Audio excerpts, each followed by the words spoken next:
Syed Hazem Al-Alawi, a heart made of marshmallows. A heart made of marshmallows. Syed Hazem Al-Alawi.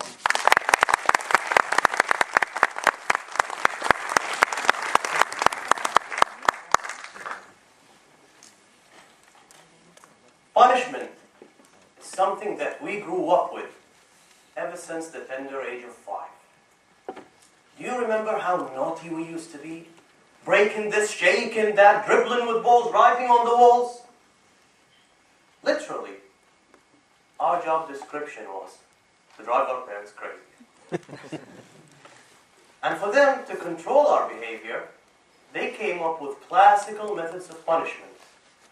Go and sit on the naughty chair. No marshmallows for a week. And if you're really in trouble, go to your room, close the door, and be quiet. So what would you do? I hated sitting on the side of my bed for hours and hours, crying, and could not wait for my mother to come. It's okay, sweetheart. Here, have a marshmallow. Mr. Contest Chair, fellow Toastmasters, and dear guests, don't you agree with me that all that annoying behavior we do as kids affects our parents, especially mothers? How can it not, when we can see the clear results as we enter the troublesome years of our teenage? Because when you're a teenager, you want to be nowhere near your mother. She wants to dress you up like a true gentleman. You want to wear baggy pants, have tattoos and piercings. She wants you to sit down with the nerds of the library. So what would you do? You'd hang out with guys that smoke, drink, and even have an impressive criminal record. And that's where all the interference starts. Hazem Mama, focus on your studies. Hazem Mama, you have to study. Hazem Mama, if you keep ignoring me, you are never going to end up at the top of your class. Well, Mom, Craig Valentine told us yesterday that sometimes you have to ignore your parents to get to the top.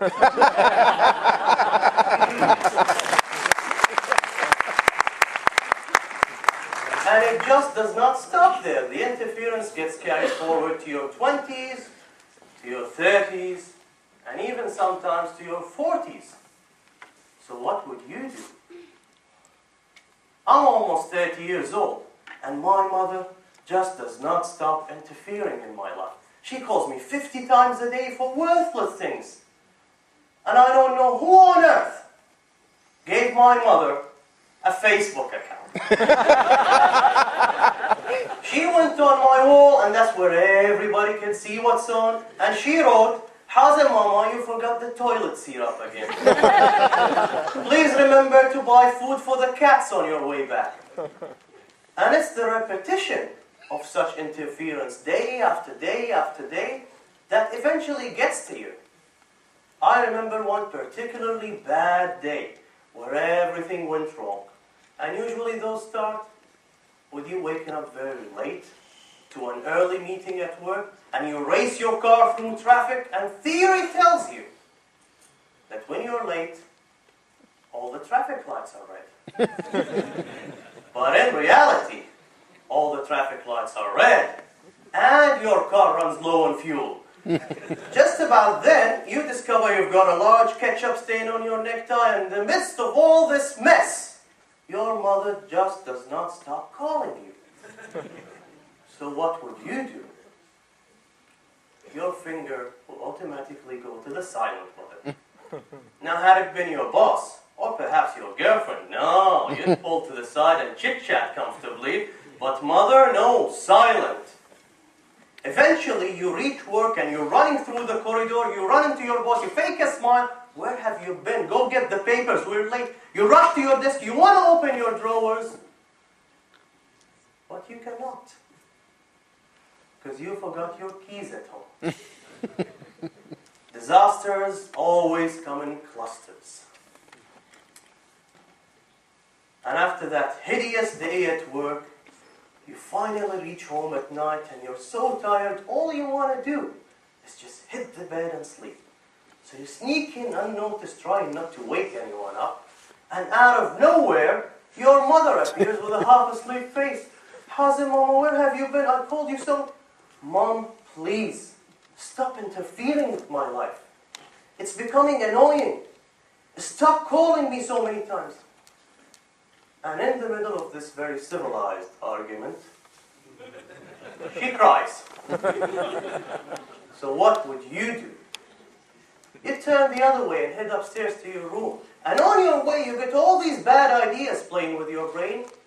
Just because she cried doesn't mean she's right. This fight is not over yet. I have to go back. I'm gonna. But it's not worth it. Besides, it's all going to be okay tomorrow. But what we don't know is that if we go back, we're going to find her sitting on the side of her bed, drowning in her own tears. And this time, there's no one to give her a marshmallow.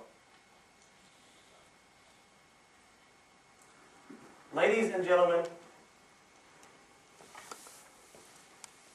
I'm not here to tell you to love your mothers. You already do. I'm not here to ask you to send them flowers. They don't want you to. I'm here to simply request you to spare a few minutes, just a few minutes in every day, to show them that deep inside you, you're still that 5-year-old kid with a heart full of marshmallows. Because all they want to do is take care of you.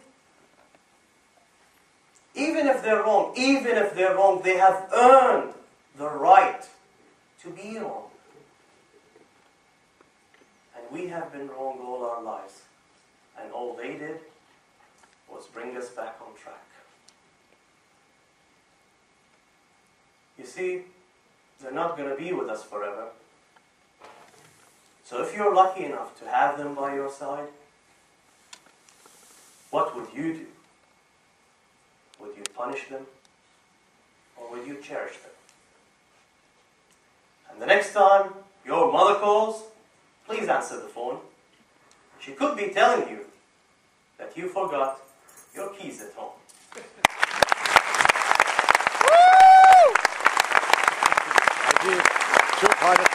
Woo!